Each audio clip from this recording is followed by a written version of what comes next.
মুনাফিক মসজিদেও থাকে, মুনাফিক মসজিদে অলস হয়ে দাঁড়ায় বা অলস হয়ে বসে। মসজিদের মধ্যে জীবাণু স্বভাব বেশি থাকে। মুনাফিকেরা মসজিদে আসলে মসজিদ থেকে তাড়াতাড়ি বের হওয়ার চেষ্টা করে। মুনাফিকেরা মসজিদে আসলে অলসভাবে নামাজে দাঁড়ায়। মুনাফিকরা মসজিদে আল্লাহর জিকির কম করে। মুনাফিকেরা মসজিদে আসে মানুষকে দেখাবার জন্য। এই রকম স্বভাবের মানুষ তো আমাদের সমাজে নাই। তাহলে মুনাফিক কোথায় থাকে? উত্তর হলো, যেখানেই মুসলমান আছে সেখানেই ঘাপটি মেরে মুনাফিক অবস্থান করে। কাফিররা তো সরাসরি ইসলামের বিরোধিতা করে, কিন্তু মুনাফিক এটা মিচকা শয়তান। মিচকা শয়তান বুঝেন তো? এটা সামনাসামনি না, এটা ভিতরে ভিতরে তলে তলে পাকনামি করে, তলে তলে শয়তানি করে। তারে চিনবেন কেমনে? তার মাথায় টুপিও আছে, শুক্রবার জুমার দিনে লম্বা জুব্বাও পরে, ঘর থেকে বের হলে একদম ধবধবে সাদা পাঞ্জাবিও পরে, আবার সুযোগ পেলে ইসলামকে জবাই করে। সম্মানিত মুসল্লিবৃন্দ, কোরআনুল কারীমের ধারাবাহিক তাফসীর আমরা করছিলাম এবং 3 পর্বে 3 জুমায় আলোচনা করতে করতে আমরা সূরাতু আল বাকারা এর 7 নম্বর আয়াত পর্যন্ত আমাদের আলোচনা আমরা সমাপ্ত করেছিলাম। আজকে 4র্থ পর্বে 4র্থ জুমায় আমরা সূরাতু আল বাকারা এর 8 থেকে 20 নম্বর আয়াত পর্যন্ত, এই 13টি আয়াত থেকে আমরা আজকে আলোচনা পেশ করব ইনশাআল্লাহ। 8 থেকে 20 এই 13টি আয়াতে আল্লাহ তাআলা মুনাফিকদের কর্মকাণ্ড তুলে ধরেছেন। একটু খেয়াল করে শুনুন, সূরা আল বাকারা এর প্রথম 5টি আয়াতে আল্লাহ তাআলা মুমিনদের, মুত্তাকিদের পরিচয় তুলে ধরেছেন। এর পরবর্তী 2টি আয়াতে আল্লাহ তাআলা কাফিরদের সম্পর্কে আলোচনা করেছেন। অতঃপর 3rd স্টেপে, 3য় পর্যায়ে 13টি আয়াতে অনেক লম্বা বিস্তারিত আলোচনা আল্লাহ তাআলা মুনাফিকদের ব্যাপারে করেছেন। কোরআনুল কারীমের স্টার্টিংয়ে, একেবারে শুরুতেই আল্লাহ তাআলা এই 3 শ্রেণী সম্পর্কে আলোচনা করে মানবমণ্ডলীকে 3 ভাগে বিভক্ত করে দিয়েছেন। তাহলে কোরআনুল কারীম পৃথিবীর মানুষকে মোট কয় ভাগে ভাগ করেছে? 3 ভাগে ভাগ করেছে। আপনি এই 3 ভাগের কোনো এক ভাগে আছেন, আমি এই 3 ভাগের কোনো এক ভাগে আছি, এর বাহিরে কেউ নাই। প্রথম প্রকার হলো মুমিন, দ্বিতীয় প্রকার হলো কাফির, তৃতীয় প্রকার হলো মুনাফিক। এখন মুমিন কারা? মুমিনদের পরিচয় আল্লাহ সূরা বাকারার শুরুতে দিয়েছেন। কাফির কারা? তাদের পরিচয় আল্লাহ পরবর্তী 2 আয়াতে তুলে ধরেছেন। এরপরে মুনাফিক কারা? এদের পরিচয় আল্লাহ তাআলা পরবর্তী 13টি আয়াতে ধারাবাহিকভাবে আলোচনা করেছেন। এই 3 শ্রেণীর চূড়ান্ত পরিণতি, চূড়ান্ত গন্তব্য কি হবে সেটাও আল্লাহ তাআলা কোরআনুল কারীমের বিভিন্ন জায়গায় বিক্ষিপ্তভাবে আল্লাহ তাআলা তাদের পরিণতির কথা, গন্তব্যের কথা অত্যন্ত চমৎকার করে তুলে ধরেছেন। কোরআনুল কারীম পৃথিবীর মানব মণ্ডলীকে 3টি শ্রেণীতে বিন্যস্ত করেছে এবং এই 3টি শ্রেণীর মানুষের চূড়ান্ত পরিণতি কি হবে সেটাও কোরআনে কারীম বিশদভাবে বর্ণনা করেছে। 1 নম্বর শ্রেণী হচ্ছে মুমিন। মুমিন কারা? ঈমান এনে ঈমানের উপর অটল অবিচল আছে যারা, মুমিন হলো তারা। মুমিন যারা, তাদের পরিণতি হলো, গন্তব্য হলো মুমিন যারা, জান্নাতি হলো তারা। সুবহানাল্লাহ। রব্বুল আলামিন কোরআনুল কারীমের 18 নম্বর সূরা সূরাতুল কাহাফের 107 নম্বর আয়াত থেকে এভাবে বলছেন, ইন্নাল্লাযীনা আমানু ওয়া আমিলুস সলিহাতি কানাত لهم جنات الفردوس نزلا خالدين فيها لا يبغون عنها حولا আল্লাহ তাআলা বলছেন নিশ্চয়ই ঈমান এনে সৎকর্ম করেছে যারা আল্লাহর এক নম্বরের জান্নাত জান্নাতুল ফেরদাউসের মেহমান হয়ে যাবে তারা।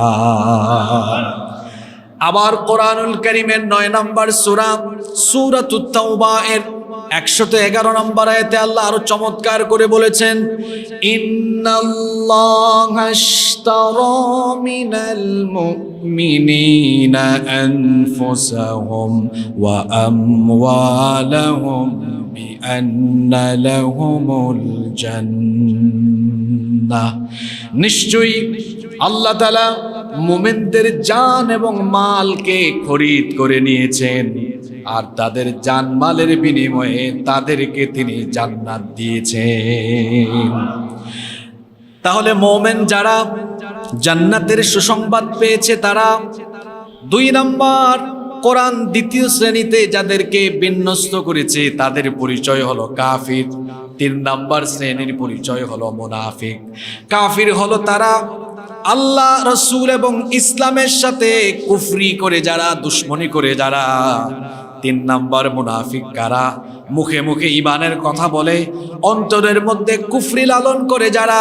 মুনাফিক হলো তারা এই 2 শ্রেণীর মানুষের গন্তব্য হলো জাহান্নাম।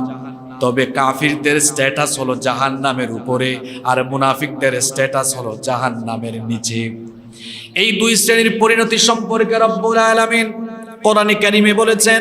কোরআনুল কারীমের 9 নম্বর সূরা সূরাতুত তাওবা এর 68 নম্বর আয়াতে আল্লাহ তাআলা বলছেন ওয়া'আদাল্লাহুল মুনাফিকিনা ওয়াল মুনাফিকাতি ওয়াল কুফফারা নারা জাহান্নামা খালিদিনা ফিহা হিয়া হাসবুহুম ওয়া লা'আনাহুমুল্লাহ ওয়া লাহুম আযাবুম মুকিম।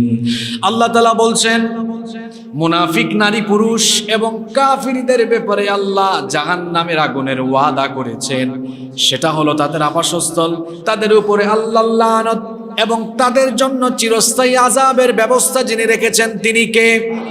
আবার রব্বুল আলামিন কোরআনুল কারীমের 4 নম্বর সূরা সূরাতুন নিসা এর 140 নম্বর আয়াতের শেষাংশে বলেছেন ইন্নাল্লাহা জামিউল মুনাফিকিনা ওয়াল কাফিরিনা ফি জাহান্নামা জামিআ। নিশ্চয়ই আল্লাহ মুনাফিক এবং কাফির সবাইকে জাহান্নামে সমবেত করবেন।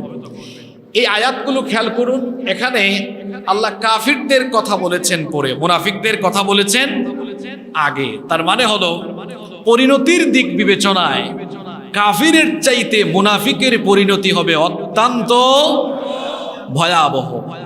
পরিণতির বিবেচনায় আমি আবারও কথাটি রিপিট করছি, পরিণতির দিক বিবেচনায় কাফিরের পরিণতির চাইতে মুনাফিকের পরিণতিও আরো বেশি ভয়াবহ।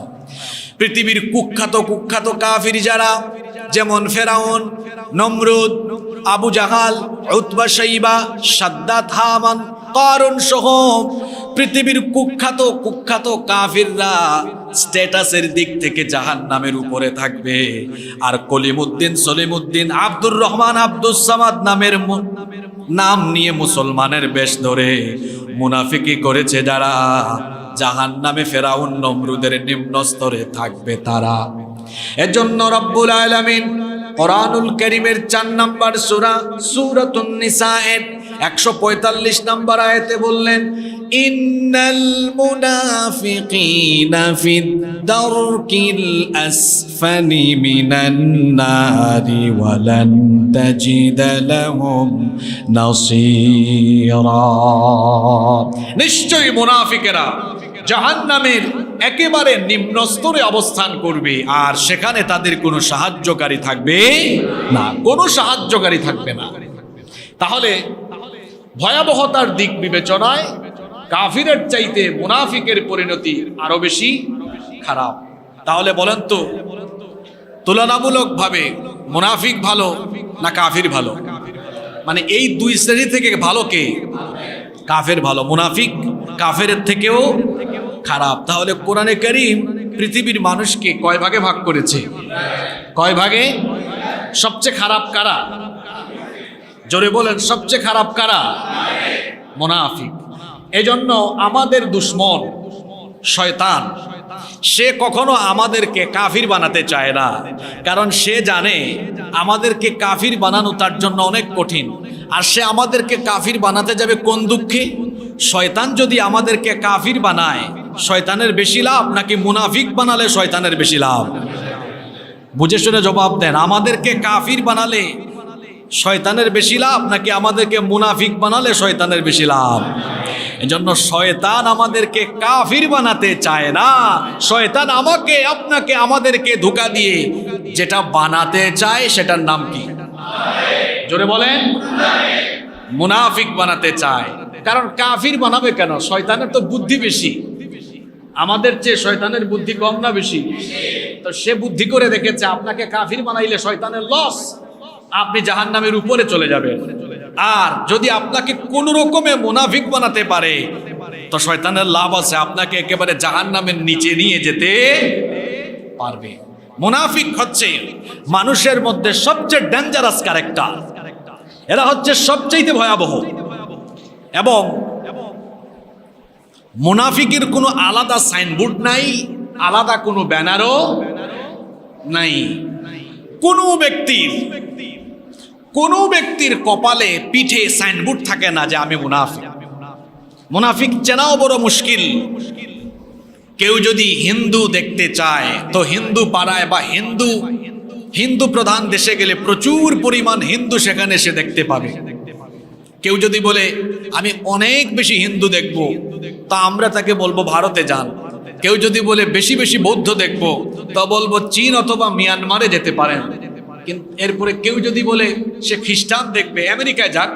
কেউ যদি বলে আমি বৌদ্ধ দেখব, তাহলে সে মিয়ানমারে যাক। কেউ যদি বলে ইহুদি দেখব, ইসরায়েলে যাক।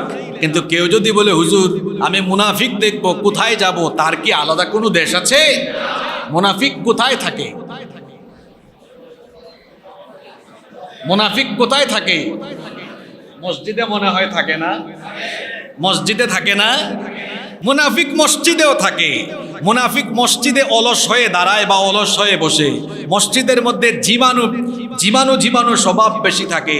মুনাফিকেরা মসজিদে আসলে মসজিদ থেকে তাড়াতাড়ি বের হওয়ার চেষ্টা করে। মুনাফিকেরা মসজিদে আসলে অলসভাবে নামাজে দাঁড়ায়। মুনাফিকরা মসজিদে আল্লাহর জিকির কম করে। মুনাফিকেরা মসজিদে আসে মানুষকে দেখাবার জন্য। এই রকম স্বভাবের মানুষ তো আমাদের সমাজে নাই। তাহলে মুনাফিক কোথায় থাকে? উত্তর হলো যেখানেই মুসলমান আছে সেখানেই ঘাপটি মেরে মুনাফিক অবস্থান করে। তাহলে মুনাফিক আমার আপনার আশেপাশেও থাকতে পারে কি পারে না? মুসল্লির ভিতরে থাকতে, মসজিদের কমিটির ভিতরে থাকতে। কি বলেন? অনেক মসজিদের কমিটির ভিতরে মুনাফিক লোক আছে না? অনেক মসজিদের কমিটির ভিতরে মুনাফিক মার্কা লোক থাকার কারণে ওই মসজিদের ব্যবস্থাপনা ভালো থাকে না। এমনকি যে মসজিদের কমিটিতে মুনাফিক মার্কা স্বভাবের লোকজন সদস্য থাকে, পরিচালক দায়িত্বশীল থাকে, ওই মসজিদের মেম্বর থেকে কোনোদিনও ইমাম বা খতিব সাহেব সত্য কথা সাহস করে বলতে পারেন না। কাফিরের চাইতে মুনাফিকরা যুগে যুগে ইসলামের ক্ষতি করেছে সবচাইতে কম না বেশি? কাফিররা তো সরাসরি ইসলামের বিরোধিতা করে, কিন্তু মুনাফিক এটা মিচকা শয়তান। মিচকা শয়তান বুঝেন তো? এটা সামনাসামনি না, এটা ভিতরে ভিতরে তলে তলে পাকনামি করে, তলে তলে শয়তানি করে। তারে চিনবেন কেমনে? তার মাথায় টুপিও আছে, শুক্রবার জুমার দিনে লম্বা জুব্বাও পরে, ঘর থেকে বের হলে একদম ধবধবে সাদা পাঞ্জাবিও পরে, আবার সুযোগ পেলে ইসলামকে জবাই করে। মুনাফিক লেবাস ধারণ করে মুসলমানের, কিন্তু কাজ করে, কাজ যত কিছু করে সব কাফিরদের মতো কাজ করে। বাহিরে সে ইমানের প্রকাশ ঘটায়, অন্তরে সে কুফরি লালন করে। আর শয়তান এজন্যই, যেহেতু মুনাফিকরা জাহান্নামের নিম্ন স্তরে অবস্থান করবে। এজন্য শয়তান মুসলমানকে কাফির বানাতে চায় না। কি বানাতে চায়? জোরে বলেন, কি বানাতে চায়? এজন্য রাসূলে কারীম আমরা সবাই বলি সাল্লাল্লাহু আলাইহি ওয়াসাল্লামের সাহাবীরা যে রূপটিকে সবচাইতে বেশি ভয় করতেন এবং যে রোগের ব্যাপারে তারা সতর্ক থাকতেন, ওই রোগের নাম হলো নিফাকের রোগ। মুনাফিকির ব্যাপারে তারা সচেতন থাকতেন। এই রোগে যারে ধরে যদি জটিল কোনো রোগে কেউ আক্রান্ত হয়, মরণ ব্যাধিতে আক্রান্ত হয়ে কেউ যদি মারা যায়, সে জাহান্নামে যাবে এমন কোনো কথা কোরআন বা হাদিসের কোথাও আছে? কিন্তু মুনাফিকের রোগ নিয়ে কেউ মারা গেলে বিনা হিসাবে জাহান্নামের একেবারে নিম্ন স্তরে যাবে, এমন দিক নির্দেশনা, এমন কথা কোরআন হাদিসে আছে না নাই? এই জন্য আল্লাহর রাসূলের সাহাবীরা মুনাফিকির ব্যাপারে সবচাইতে বেশি সচেতন থাকতেন। হুযায়ফা ইবনুল ইয়ামান রাদিয়াল্লাহু আনহু, তিনি হচ্ছেন নবী করিম সাল্লাল্লাহু আলাইহি ওয়াসাল্লামের এমন একজন সাহাবী যাকে নবীজি মুনাফিকের তালিকা জীবদ্দশায় দিয়ে গিয়েছিলেন। নবীজি তার ওফাতের আগে, ইন্তেকালের আগে মুনাফিকের লিস্ট করে মুনাফিকের তালিকা এই সাহাবীর কাছে দিয়ে গিয়েছিলেন। আল্লাহর নবী এই তালিকা তার কাছের সাহাবী আবু বকর রাদিয়াল্লাহু আনহুকে দেন নাই, ওমর রাদিয়াল্লাহু আনহুকে দেন নাই, ওসমান রাদিয়াল্লাহু আনহুকে দেন নাই, আলী রাদিয়াল্লাহু আনহুকে দেন নাই। আল্লাহর নবী এই লিস্ট দিয়েছেন হুযায়ফা ইবনুল ইয়ামান রাদিয়াল্লাহু আনহুর কাছে। হুযায়ফা ইবনুল ইয়ামান রাদিয়াল্লাহু আনহুকে সাহিবু সিররুন নবী সাল্লাল্লাহু আলাইহি ওয়াসাল্লাম, নবীজির গোপন কথার ভান্ডার বলা হতো। নবীজি গোপন কথাগুলো ওই সাহাবীকে বলে গিয়েছিলেন। এমনকি মদিনার মুনাফিকদের তালিকা তৈরি করে সেই তালিকা নবীজি ইন্তেকালের আগে এই সাহাবীকে দিয়ে গিয়েছিলেন। ওমর ইবনুল খাত্তাব রাদিয়াল্লাহু আনহুর শাসনামলে তিনি যখন খলিফা, তিনি যখন আমিরুল মুমিনিন, জানাজার জন্য কোনো লাশ আসলে তিনি ততক্ষণ যেতেন না। হুযায়ফা ইবনুল ইয়ামান রাদিয়াল্লাহু আনহু যতক্ষণ জানাজায় আসতেন না, যখন কোনো লাশ জানাজার জন্য আনা হতো তিনি তখন বলতেন, দেখো তো এখানে হুযায়ফা ইবনুল ইয়ামান এসেছে কিনা। কারণ হুযায়ফা ইবনুল ইয়ামান জানাজায় আসা মানে লোকটা ভালো, লোকটা মুনাফিক না। আর হুযায়ফা ইবনুল ইয়ামান রাদিয়াল্লাহু আনহু না আসা মানে লোকটা মুনাফিক।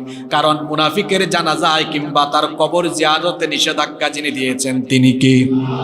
খুব কঠিন কথা আবারও রিপিট করছি, মুনাফিকের জানাজায় হাজির হওয়া, এমনকি মুনাফিকের কবর জিয়ারতে সরাসরি নিষেধাজ্ঞা দিয়েছেন কে?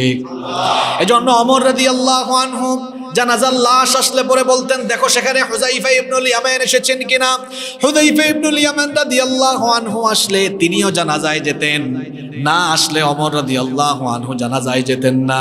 একবার গভীর রাতে হুযায়ফা ইবনুল ইয়ামান রাদিয়াল্লাহু আনহুর কাছে ওমর রাদিয়াল্লাহু আনহু গেলেন। যাওয়ার পরে তাকে জড়িয়ে ধরলেন, বললেন, ভাই হুযায়ফা, আজ আমি তোমার কাছে গুরুত্বপূর্ণ একটি বিষয় জানার জন্য এসেছি। আমি যে প্রশ্নটি তোমাকে করব, দয়া করে মেহেরবানি করে সেই প্রশ্নের উত্তরটি তুমি আমাকে জানিয়ে দিও। আর যদি নবীজি এ ব্যাপারে কোনো নিষেধাজ্ঞা দিয়ে যান, তাহলে তুমি সরাসরি উত্তর না দিলেও আমাকে তুমি ইশারা ইঙ্গিতে বুঝাইয়া দিও, কারণ এই বিষয়টি আমার হৃদয়ের ভেতরে এক ধরনের ব্যাকুলতা তৈরি করেছে। হুযায়ফা ইবনুল ইয়ামান রাদিয়াল্লাহু আনহু বললেন, আপনি রাষ্ট্রপ্রধান আর আমি রাষ্ট্রের একজন নাগরিক, কোনো একটা বিষয় জানার জন্য এত বিনয়, এত নম্রতার সাথে আমাকে কেন বলছেন? আপনি বলেন, যা জানতে চান বলেন, আমি আপনাকে সেটা জানিয়ে দিব, তার জবাব দিব। তিনি তখন বললেন, ভাই হুযায়ফা ইবনুল ইয়ামান, তুমি আমাকে বলো তো, আল্লাহর নবী তোমাকে যে মদিনার মুনাফিকদের তালিকা তোমার কাছে রেখে গিয়েছে, আজকে তুমি আমাকে বলো ওই তালিকার ভেতরে আমি ওমরের নামটা সেখানে আছে কিনা। খুব খেয়াল করে শুনেন, কত বড় মাপের সাহাবী ওমর রাদিয়াল্লাহু আনহু। তার মর্যাদার ব্যাপারে স্বয়ং নবীজি বলেছেন, যে 10 জন সাহাবীকে আল্লাহ তাআলা দুনিয়ায় থাকা অবস্থায় জান্নাতের সুসংবাদ দিয়েছেন, এদের মধ্যে একজন হলেন ওমর রাদিয়াল্লাহু আনহু। সুবহানাল্লাহ। শুধু তাই নয়, ওমর রাদিয়াল্লাহু আনহুর মর্যাদার ব্যাপারে স্বয়ং নবীজি বলেছেন, লা নাবিয়্যা ওয়ালা রাসূলা মিন বাদি, আমার পরে দুনিয়ায় কোনো নবী আসবেন না, আমার পরে দুনিয়াতে কোনো রাসূলও আসবেন না। লাউ কানা নাবিয়্যাম মিন বাদি লাকানা উমর, আমার পরে পৃথিবীতে কেউ যদি নবী হয়ে আসতো তাহলে আমার ওমর আমার পরে নবী হয়ে যেত। ওমর রাদিয়াল্লাহু আনহুর মর্যাদা কেমন ছিল শুনেন। তিনি এমন সাহসী ছিলেন, মদিনার মায়েরা বাচ্চারা যখন ঘুমাতো না বাচ্চাদেরকে বলতেন ওমর আসতেছে। ওমর আসার কথা শুনলে বাচ্চারা সঙ্গে সঙ্গে ঘুমিয়ে যেত। সুবহানাল্লাহ। সেই ওমর রাষ্ট্রপ্রধান, প্রেসিডেন্ট, আমিরুল মুমিনিন, খলিফাতুল মুসলিমিন, তিনি গিয়ে বলছেন ভাই হুদায়ফা, তোমার কাছে তো নবীজি সেই গোপন তালিকা দিয়েছেন, তুমি আমাকে দয়া করে বলো গোপন তালিকায় আমার নামটা আছে কিনা। হুদায়ফা ইবনুল ইয়ামান রাদিয়াল্লাহু আনহু বাচ্চা শিশুর মতো ফুপিয়ে ফুপিয়ে কান্না আরম্ভ করলেন। ওমর রাদিয়াল্লাহু আনহু তখন বললেন, ভাই আমার প্রশ্নটি করার পরে তুমি কাঁদছো কেন? হুদায়ফা ইবনুল ইয়ামান রাদিয়াল্লাহু আনহু তখন বললেন, কেন কাঁদবো না বলেন, কেন কাঁদবো না বলেন? আপনার বিনয় আর নম্রতায় আমি অভিভূত হয়েছি। রাষ্ট্রপ্রধান হয়েও এত বিনয়ের সাথে আমার কাছে প্রশ্ন করেছেন, আর যে বিষয়টি প্রশ্ন করেছেন আমি অবাক হয়ে গিয়েছি আপনার তাকওয়া দেখে, আল্লাহর প্রতি ভয় দেখে, আখিরাতের প্রতি ভয় দেখে আমি বড় অবাক হয়েছি। কি করে আপনার নাম ওই তালিকায় আসবে? আপনাকে তো আল্লাহর নবী জান্নাতের সুসংবাদ প্রাপ্ত সাহাবীদের তালিকায় রেখেছেন। শুধু তাই নয়, আপনাকে তো নবীজি বিশেষ মর্যাদা সম্পন্ন সাহাবীদের তালিকায় রেখেছেন। কি করে আপনার নাম মুনাফিকের তালিকায় আসবে? ওমর রাদিয়াল্লাহু আনহু তখন কি জবাবটা দিলেন শুনেন। ওমর রাদিয়াল্লাহু আনহু তখন বললেন, ভাই হুদায়ফা ইবনুল ইয়ামান শোনো, আমি কোরআন হাদিস পড়ে নবীজির বয়ান শুনে যা বুঝেছি, মুনাফিক হলো পৃথিবীর সবচেয়ে নিকৃষ্ট মানুষ। ঈমান হলো আশা আর ভয়ের মাঝামাঝি। তা আমার মধ্যে নিফাক তো যে কোনো সময় ঢুকে যেতে পারে। যদি তালিকায় আমার নাম থাকে এখনো তো সময় আছে তওবা করে আল্লাহর কাছে খাঁটি মুমিন হয়ে যাওয়ার। আর যদি না থাকে তাহলে সেটাও আমার জন্য ভালো, আল্লাহর কাছে তৌফিক কামনা করব মুমিন হয়ে মরার। সুবহানাল্লাহ। বড় বড় সাহাবীরা মুনাফিকির রোগের ব্যাপারে এভাবে তারা সচেতন থেকেছেন, কারণ নিফাকের রোগ হলো এমন রোগ, এই রোগে যারা আক্রান্ত হয়ে মারা যাবে আল্লাহ তাআলা তাদের ব্যাপারে বলেছেন, বাশশিরিল মুনাফিকিনা বিআন্না লাহুম আযাবান আলীমা। ও নবী, মুনাফিকদেরকে জাহান্নামের ভয়াবহ আযাবের সুসংবাদ আপনি প্রদান করেন। আযাবের কি কখনো সুসংবাদ হয়? এটা আযাবের তীব্রতা বোঝানোর অর্থে আল্লাহ এই শব্দটি এখানে চয়ন করেছেন। অর্থাৎ মুনাফিকদেরকে এমন শাস্তি দেওয়া হবে যা তাদের কল্পনারও বাইরে। সম্মানিত মুসল্লিবৃন্দ, আল্লাহ তাআলা এই কোরআনে কারীমের ভেতরে কাফিরদের নামে সূরা দিয়েছেন। সূরার নাম হলো সূরাতুল কাফিরুন। এই সূরার আয়াত সংখ্যা হলো মাত্র 6টা, লাইন হলো মাত্র 3টা। কয় লাইন? কয় আয়াত? 6 আয়াত। আর মুনাফিকের নামে আল্লাহ তাআলা একটি সূরা দিয়েছেন, আয়াত সংখ্যা 11, পৃষ্ঠা সংখ্যা 1.5 পৃষ্ঠা। কাফিরের সূরা 3 লাইন, মুনাফিকের সূরা 1.5 পৃষ্ঠা। আপনারা কি ঘুমাই গেছেন নাকি? কাফিরের সূরা কয় লাইন? 3 লাইন। মুনাফিকের সূরা কয় পৃষ্ঠা? চিন্তা করেছেন? কাফিরের পরিচয় দিতে আল্লাহ লাগছে 3 লাইন, আর মুনাফিকটা এত খারাপের খারাপ, তার পরিচয় দিতে আল্লাহ লেগেছে কয় পৃষ্ঠা? কাফিরের পরিচয় দিতে আল্লাহ লেগেছে মাত্র 6 লাইন, 6 আয়াত। আর মুনাফিকের পরিচয় দিতে আল্লাহ লেগেছে কত আয়াত?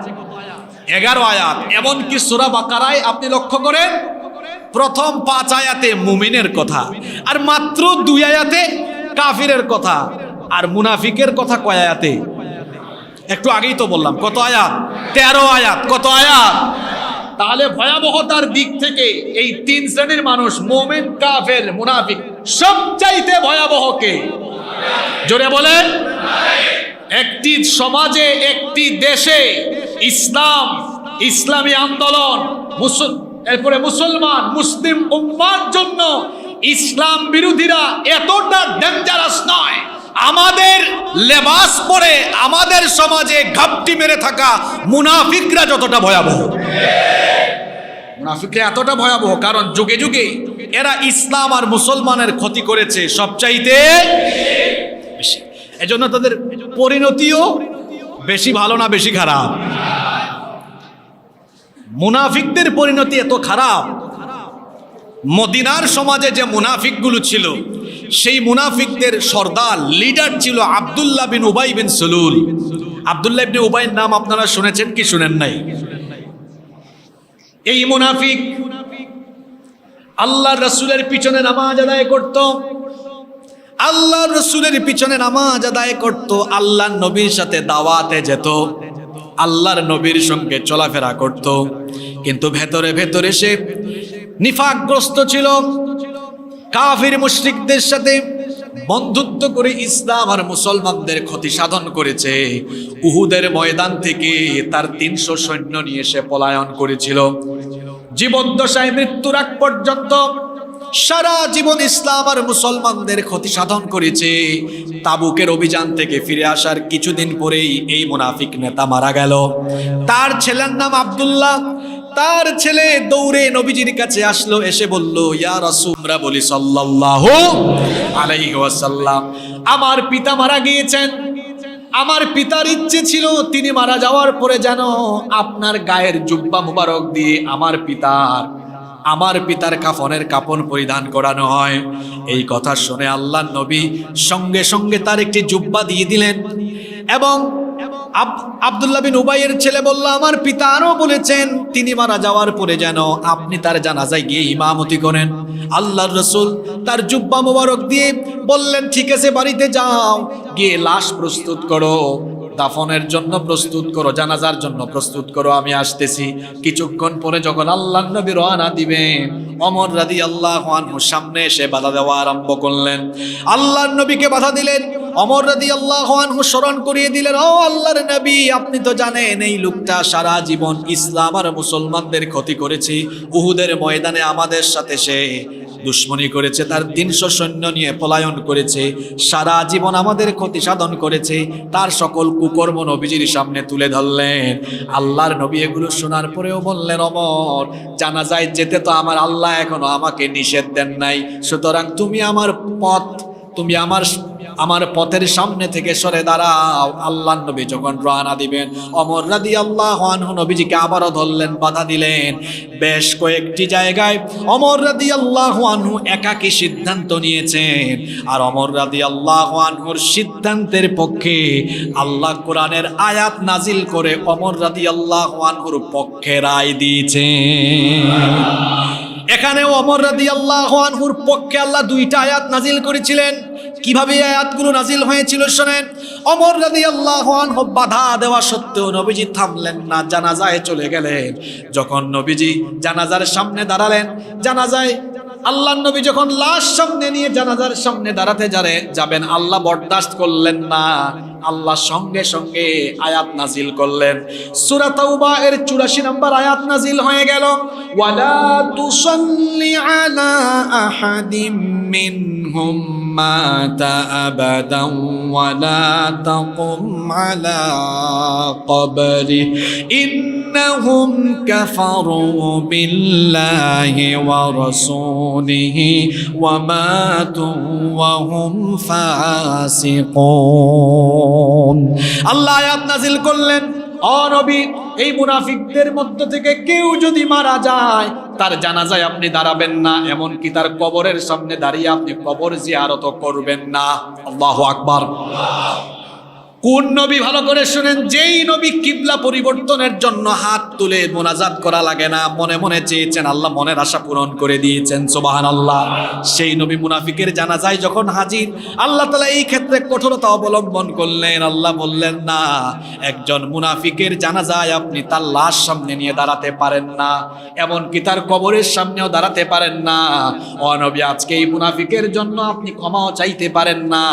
তার জন্য যদি আপনি ক্ষমা চান, আল্লাহ আয়াত নাজিল করলেন, সূরা তাওবার ভেতরে আছে, ইস্তাগফির লাহুম আও লা তাস্তাগফির লাহুম ইন তাস্তাগফির লাহুম 70 মাররাতান ফালান ইয়াগফিরাল্লাহু লাহুম যালিকা বিআন أنهم كفروا بالله ورسوله والله لا يهدي القوم الفاسقين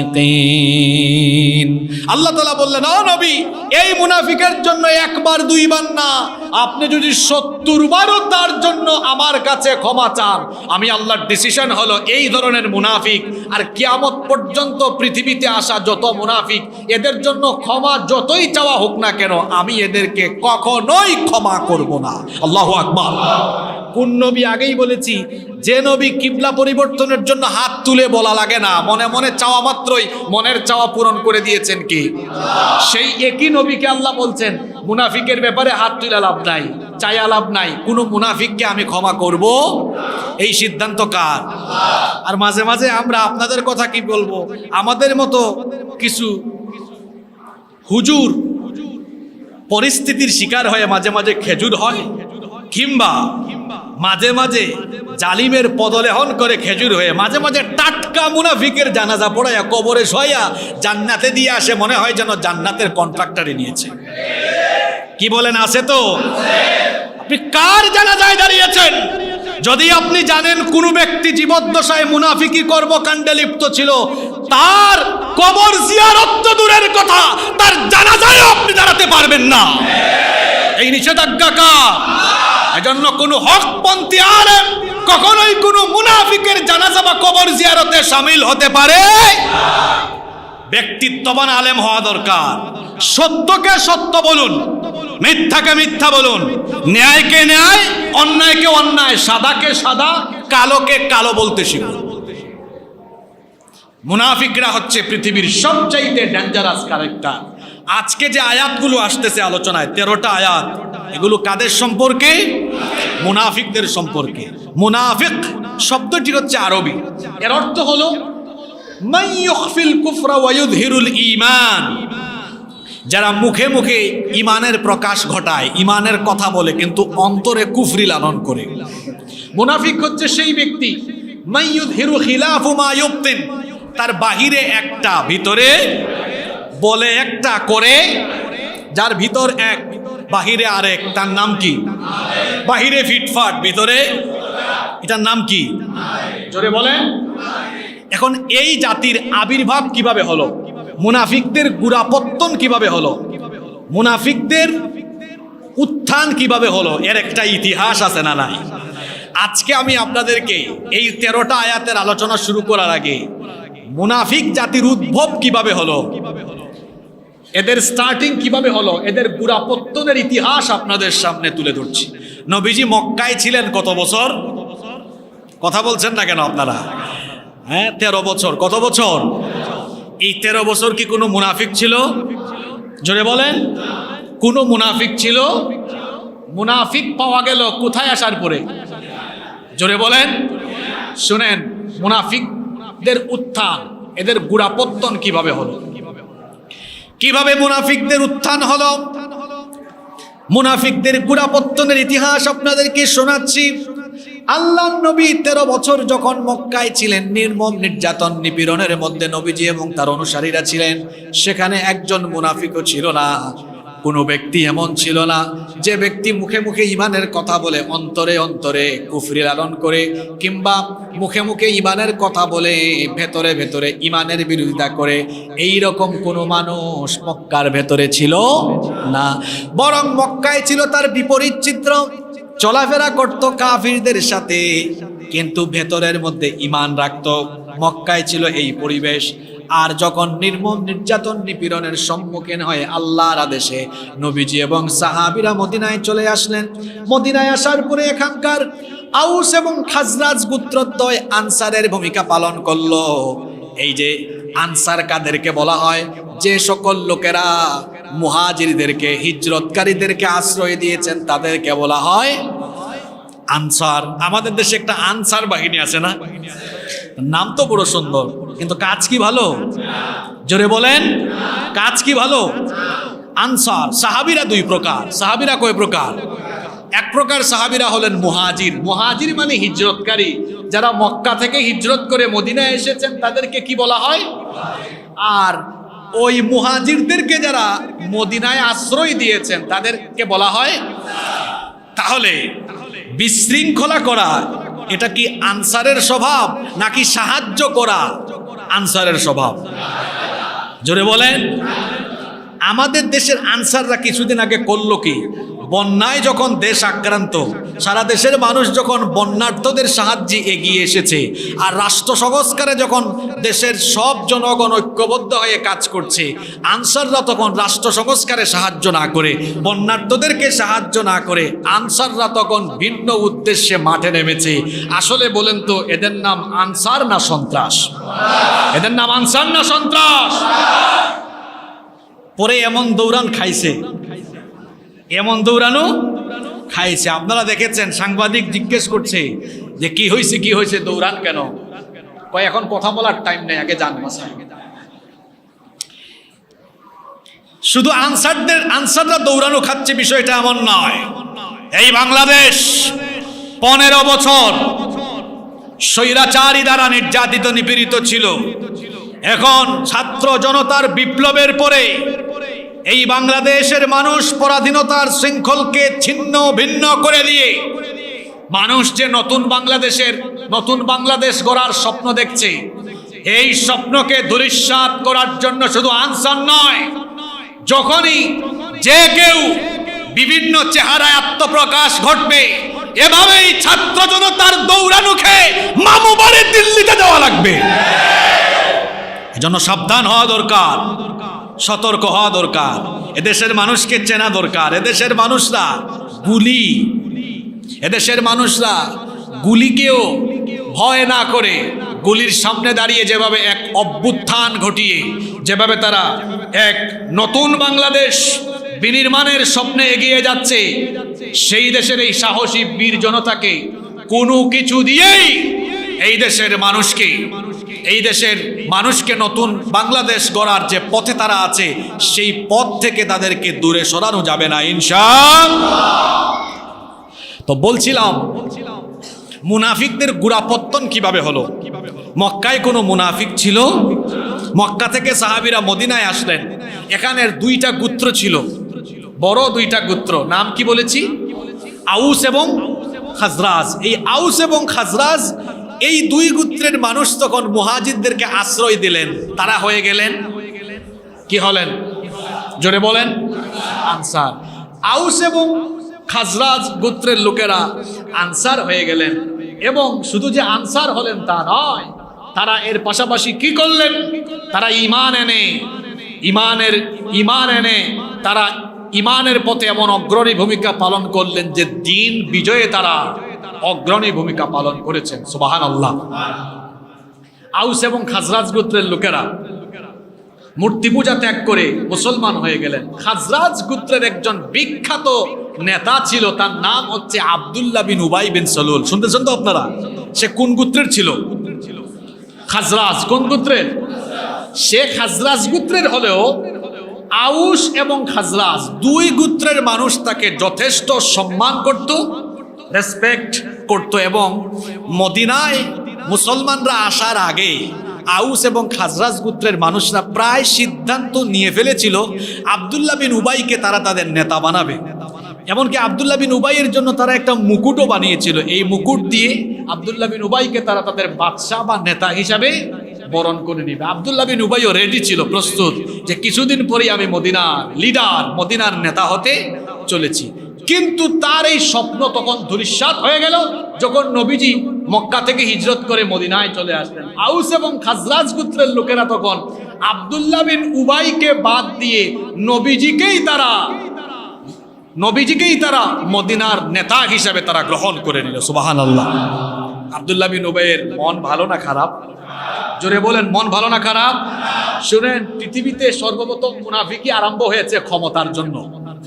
ইতিহাসটা মনে রাখেন, সর্বপ্রথম মুনাফিকি আরম্ভ হয়েছে কিসের জন্য? ওই ইতিহাসটাই আপনাদেরকে শোনাচ্ছি।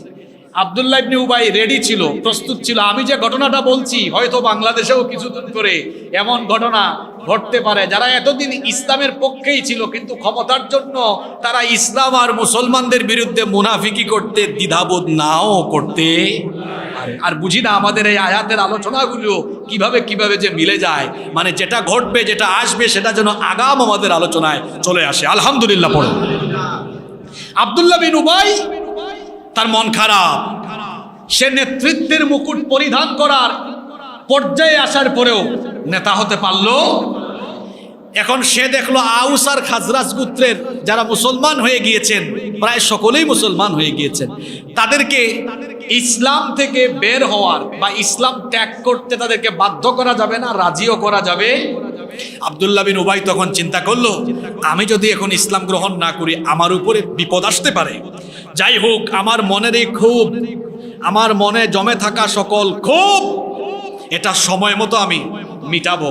সে তখন অনিচ্ছা সত্ত্বেও ইসলাম গ্রহণ করলো, আর তার যত অনুসারীরা ছিল এদেরকেও বলল, তোরাও আমাদের সাথে আয়, আমরা মুখে মুখে মুসলমানদেরকে দেখাই ইসলাম কবুল করব, কিন্তু তলে তলে আমরা ইসলাম বিরোধিতা করে যারা মক্কা থেকে এসে এখন নেতা হয়েছে আমরা এদের শিকড় কেটে ফেলবো। নাউজুবিল্লাহ মিন। তাহলে এই যে আব্দুল্লাহ বিন উবাই এবং তার অনুসারীরা, এই কিছু সংখ্যক লোকেরা ঈমান গ্রহণ করলো, এরা কি মুখ দিয়ে যে ঈমানের ঘোষণা দিয়েছে, অন্তরে কি তাদের ঈমান ছিল? জোরে বলেন, অন্তরে কি ঈমান ছিল? তারা ভেবেছিল তাদের এই অন্তরের খবর কেউ জানবে না, কিন্তু আল্লাহ তাআলা আয়াত নাজিল করে মুসলমানদের সামনে তাদের চরিত্র ফাঁস করে দিলেন। তাদের চরিত্রকে আল্লাহ তুলে ধরলেন, মুসলমানদেরকে সতর্ক করে দিলেন। আব্দুল্লাহ ইবনে উবাই এবং তার অনুসারীরা যখন অন্তরের মধ্যে খুব জমা রেখে অন্তরের মধ্যে ইসলাম বিদ্বেষ লালন করে মুখে মুখে তারা যখন ঈমানের ঘোষণা দিল, আল্লাহ তাআলা তাদের ব্যাপারে আয়াত নাজিল করলেন, ওয়া মিনান নাসি মান ইয়াকুলু আমান্না বিল্লাহি ওয়া বিল ইয়াউমিল আখির ওয়া মা হুম বিমুমিনিন। আর মানুষের মধ্যে এমন কিছু লোক আছে যারা বলে আমরা আল্লাহ আর আখিরাত দিবসের উপরে ঈমান এনেছি, ওয়া মা হুম বিমুমিনিন, অথচ আদৌ তারা মুমিন নয়। বলেছেন কে? এরা মুখে মুখে ঈমানের কথা বলে, কিন্তু এরা দ্বিমুখী স্বভাবের মানুষ। এরা দ্বিমুখী স্বভাবের মানুষ, এরা বলে একটা করে আরেকটা। তাদের বাহিরের রূপ একরকম, ভেতরের রূপ আরেক রকম।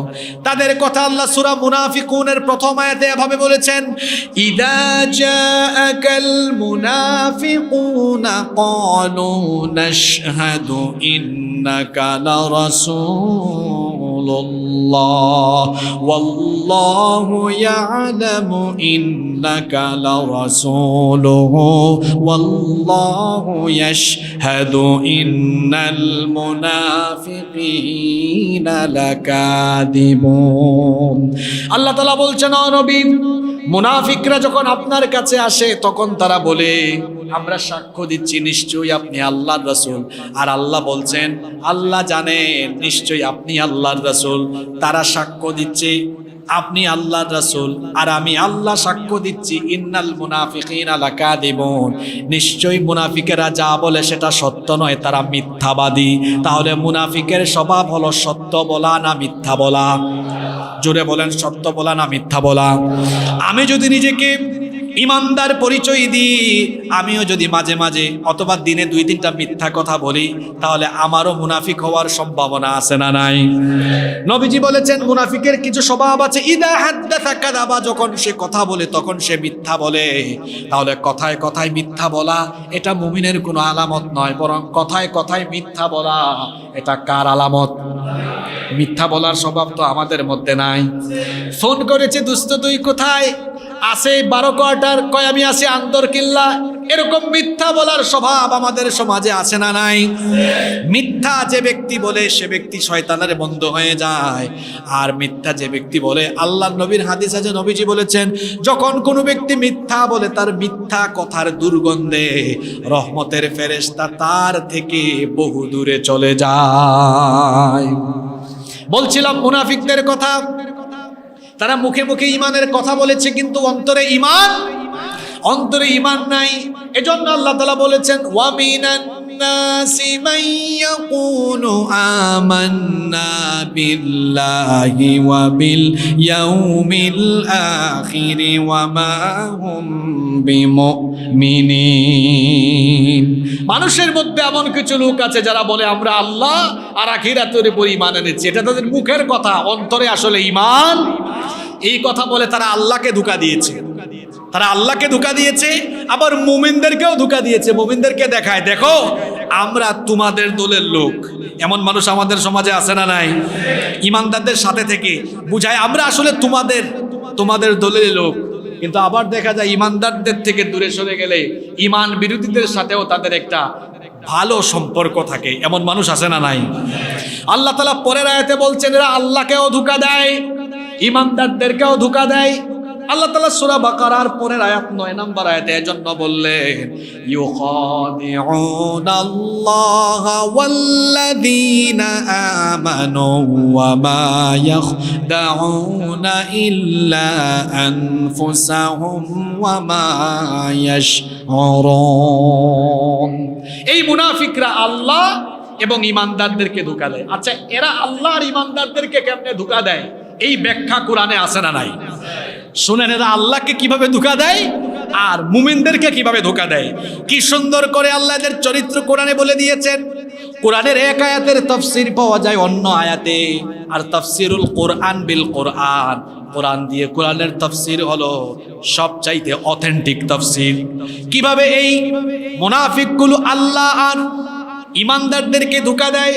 আল্লাহ তাআলা কোরআনে কারীমের 4 নম্বর সূরা সূরাতুন নিসায়ের 142 নম্বর আয়াত থেকে সেই ধোঁকার কথা এভাবে বলেছেন ইন্নাল মুনাফিকিনা ইউখাদিউনাল্লাহা ওয়া হুয়া খাদিউহুম ওয়া ইযা ক্বামু ইলাস সালাতি ক্বামু কুসালা ইউরাউনান নাসা ওয়া লা ইয়াযকুরুনাল্লাহা ইল্লা কালিলা।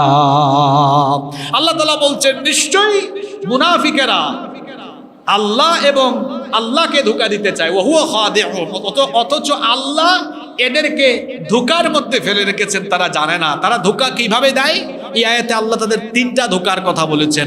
আল্লাহ বলেছেন ওয়া ইযা ক্বামু ইলাস সালাতি ক্বামু কুসালা, এরা যখন নামাজে দাঁড়ায়, মুনাফিকের নামাজ হলো এমন, সে যখন নামাজে দাঁড়ায় অলস ভাবে নামাজে দাঁড়ায়, আলস্য ভাব নিয়ে দাঁড়ায়। এদের নামাজে বিনয় নাই। নামাজে যখন দাঁড়ায় কিছুক্ষণ ডান দিকে হেলাধুলা করে, বাম দিকে হেলাধুলা করে, গোলামের মতো বিনয়ী হয়ে দাঁড়ায় না, সিনা টান করে দাঁড়ায়। অলস একটা মুড এদের ভিতরে থাকে। মসজিদের ভিতরে বসে থাকলে, নামাজে কেউ দাঁড়ালে, মসজিদের ডানে বামে তাকাইলে এ ধরনের অলস স্বভাবের মুসল্লি কিন্তু মাঝে মাঝে দেখা যায়। কি বলেন, আছে না নাই? এরা অলস ভাবে নামাজে দাঁড়ায়, এরা আল্লাহকে ধোঁকা দেয়। ইউরাউনান নাস, এরা মানুষকে কেমনে ধোঁকা দেয়? এরা মানুষ দেখাবার জন্য কাজ করে। এরা নামাজ আদায় করে আর লোকদেরকে দেখায় দেখো আমি তো পাক্কা নামাজি, পাক্কা মুসল্লি। সে মানুষকে দেখায় আমি পাক্কা নামাজি, অথচ তার ভেতর মুনাফিকিতে ভরা। এরপরে 3 নম্বর ওয়ালা ইয়াযকুরুনাল্লাহা ইল্লা কালিলা, আল্লাহর জিকির, আল্লাহকে স্মরণ করার প্রবণতা এদের মধ্যে খুব কম না বেশি? খুবই কম।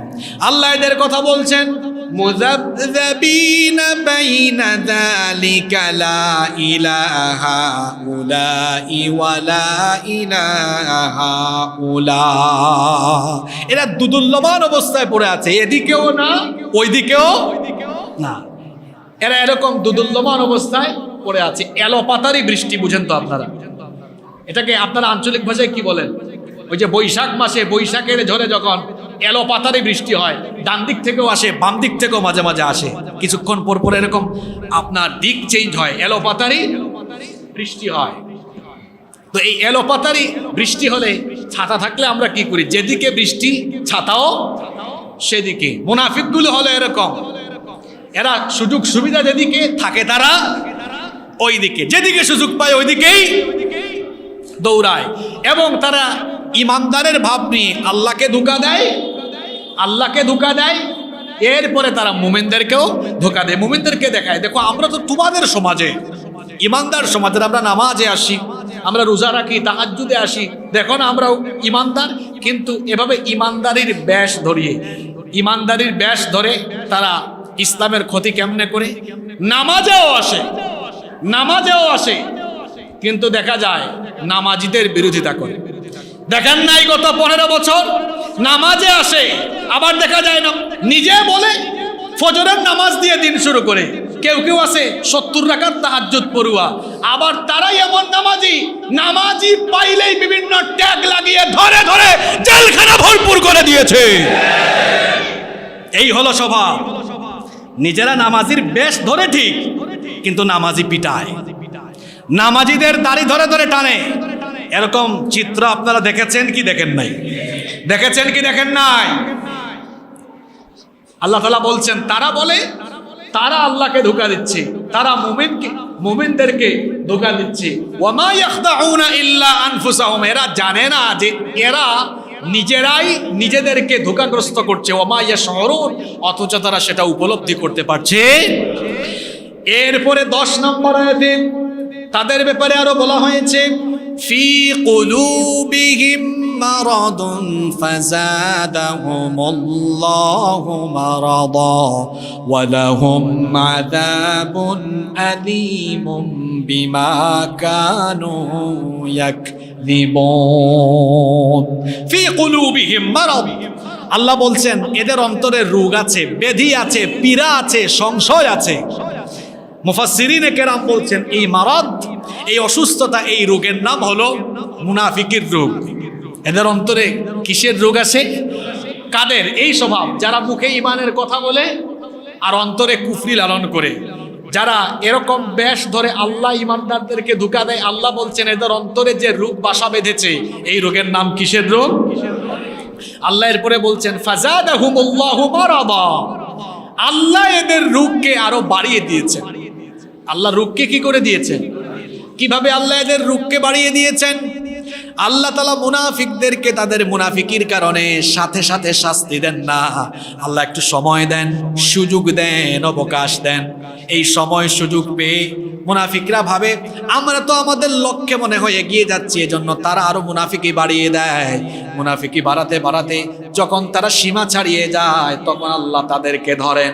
যেমন আল্লাহ তাআলা সূরা তাওবার 125 নম্বর আয়াতে সুন্দর করে বলেছেন ওয়া আম্মাল্লাযীনা ফী কুলুবিহিম মারাদুন ফাযাদাতহুম রিজসান ইলা রিজসিহিম ওয়া মাতু ওয়া হুম কাফিরুন।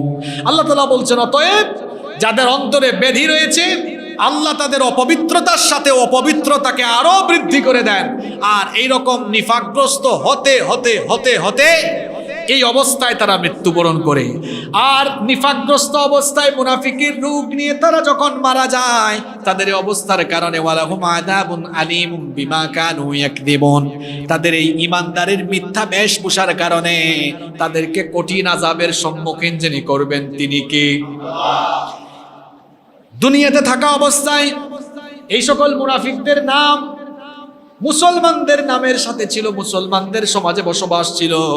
কিন্তু আখেরাতে পুলসিরাতের উপর মুসলমানদের থেকে তাদেরকে পৃথক করে দেওয়া হবে। এখন তারা মুসলমানদের সমাজে ঘাপটি মেরে আছে, কিন্তু আল্লাহ বলছেন আখিরাতে হাসরের ময়দানে আমি তাদেরকে মুসলমানদের থেকে আলাদা করে দিব। দুনিয়াতে যেভাবে মুনাফিকরা ঈমানদারদের সাথে চলে, নিজেদেরকে ঈমানদার পরিচয় দেয়, ঠিক তেমনি হাসরের ময়দানেও, হাসরের মাঠেও মুনাফিকরা ঈমানদারদের দলে যেতে চাইবে। ঈমানদারদের দলে তারা যখনই যেতে চাইবে, তখনই তারা তাদেরকে পৃথক করে দিবেন কে? হাসরের ময়দানে যখন সব মানুষকে হাজির করা হবে, হাসরের ময়দানে যখন সব মানুষগুলো একত্রিত হবে, ঈমানদারদের ডানে বামে সামনে পিছনে আল্লাহ তাআলা নূর দান করে দিবেন, সুবহানাল্লাহ। কিন্তু কাফির এবং মুনাফিকদের চতুর্পাশ অন্ধকার হয়ে যাবে। কাফিরদের পাশে মুনাফিকরা থাকবে, তাদের চারপাশটা অন্ধকার। তারা হঠাৎ করে দেখবে যে ইমানদারদের সাথে তারা দুনিয়াতে চলাফেরা করত, আর যাদেরকে তারা ধোঁকা দিত সেই ইমানদারদের চারপাশে নূর আছে। তখন তারা ইমানদারদেরকে লক্ষ্য করে কি বলবে শুনেন, আল্লাহ সেটাও কোরআনে কারিমে ফাঁস করে দিয়েছেন। কোরআনে কারিমের 57 নম্বর সূরা, সূরা হাদীদের 13 নম্বর আয়াত থেকে আল্লাহ বলছেন, ইয়াউমা ইয়াকুলুল মুনাফিকুনা ওয়াল মুনাফিকাতু লিল্লাযীনা আমানু انظুরুনা নাকতাবিস মিন নূরিকুম। সেই দিন মুনাফিক নারী এবং পুরুষেরা ইমানদারদেরকে বলবে, তোমরা একটু দাঁড়াও, তোমরা একটু থামো। হাসরের ময়দানে আজ আমরা তমসাচ্ছন্ন অন্ধকারে নিমজ্জিত হয়েছি, কিন্তু তোমাদের চারপাশে তো আমরা নূর দেখছি, তোমাদের কাছ থেকে কিছু নূর আমাদেরকে দাও। তখন এই মুনাফিকদেরকে কি বলা হবে শুনেন, কিলা রজিউ ওয়ারাআকুম ফালতামিসু নূরান ফাদরিবা বাইনাহুম বিসুরিন লাহু বাবুম বাতিনুহু ফীহির রাহমাতু ওয়া যাহিরুহু মিন কিবালিহিল আযাব। তখন তাদেরকে বলা হবে, সামনে আগাইও না মুনাফিকের দল, পিছনে ফিরে যাও, পিছনে গিয়ে তোমরা আজ নূর তালাশ করো। তখন আল্লাহ তাআলা বলছেন, আমি ইমানদার আর মুনাফিকদের মাঝখানে একটা দেয়াল, একটা প্রাচীর নির্মাণ করে দিব, যাতে করে মুনাফিকরা দুনিয়াতে যেমন ইমানদারদের কাছে ঘেসে ইমানদারদের কাছে এসে ইমানদারদের ক্ষতি করেছে, এই সুযোগ আর কিয়ামতে পাবে না। মাঝখানে একটা দেয়াল আমি নির্মাণ করে দিব, আর এই দেয়ালে একটা বাব, একটা দরজা থাকবে। এই দরজার অপর প্রান্তে ইমানদারেরা আল্লাহর রহমতের ভিতরে থাকবে, সুবহানাল্লাহ। আর অপর প্রান্তে মুনাফিকদেরকে কঠিন আযাবের সম্মুখীন যিনি করবেন তিনি কি? যখন আল্লাহ একটা দেয়াল নির্মাণ করে দিবেন, মুনাফিকগুলো চিৎকার করবে, চিৎকার করে তারা মুমিনদেরকে বলবে, ইউনাদুনাহুম আলাম নাকুম মাআকুম ক্বালু বালা ওয়ালাকিন্নাকুম ফাতানতুম আনফুসাকুম ওয়া তারাব্বাসতুম ওয়ারতাবতুম ওয়া গাররাতকুমুল আমানিয়্যু হাত্তা জাআ আমরুল্লাহ ওয়া গাররাকুম বিল্লাহিল গারুর। চিৎকার করে তারা তখন বলবে, মুনাফিকরা চিৎকার করে ইমানদারদেরকে বলবে, আলাম নাকুম মাআকুম, আমরা কি দুনিয়াতে তোমাদের সাথে ছিলাম না? ইমানদাররা তখন বলবে, বালা, অবশ্যই তোমরা আমাদের সাথে ছিলে, কিন্তু ওয়ালাকিন্নাকুম ফাতানতুম আনফুসাকুম, তোমরা নিজেরা তোমাদেরকে বিপদগ্রস্ত করেছো, ওয়া তারাব্বাসতুম, এবং তোমরা নিজেদেরকে প্রতীক্ষার ভেতরে রেখেছো, ওয়ারতাবতুম, নিজেদেরকে তোমরা সন্দেহের ভেতরে রেখেছো, ওয়া গাররাতকুমুল আমানিয়্যু, দুনিয়ায় ক্ষমতার জন্য, দুনিয়াবি মোহের কারণে, দুনিয়াবি মোহ তোমাদেরকে মোহাবিষ্ট করে রেখেছিল। হাত্তা জা আমরুল্লাহ, এরকম নিফাকের পথে থাকতে থাকতে আল্লাহর আদেশ অর্থাৎ মৃত্যু তোমাদের কাছে চলে এসেছিল। তোমরা শয়তানের ধোঁকায় পড়ে গিয়েছিলে, মহাপ্রতারক শয়তান তোমাদেরকে প্রতারিত করেছিল। সুতরাং আজ তোমরা আর আমাদের সাথে থাকার কোনো সুযোগ পাবে না, আমাদের সাথে থাকার কোনো সুযোগও পাবে না। এভাবে করে মুনাফিকদেরকে হাসরের ময়দানে যিনি বেইজ্জত করবেন তিনি কে? আল্লাহ এই কথাই বলছেন, ইউখাদিউনাল্লাহ ওয়াল্লাযীনা আমানু ওয়া মা ইয়াখদাউনা ইল্লা আনফুসাহুম ওয়া মা ইয়াশউরুন।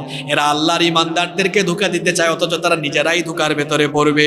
এমন ধোঁকার ভেতরে তারা পড়বে যে তাদের অন্তরে এই বেদি থাকার কারণে হাসরের মাঠে এমন অবস্থা হবে, ওয়ালাহুম আযাবুন আলীমুম বিমা কানু ইয়াকযিবুন, তাদের এই মিথ্যাচারের কারণে কঠিন শাস্তি তাদেরকে যিনি দিবেন তিনি কে?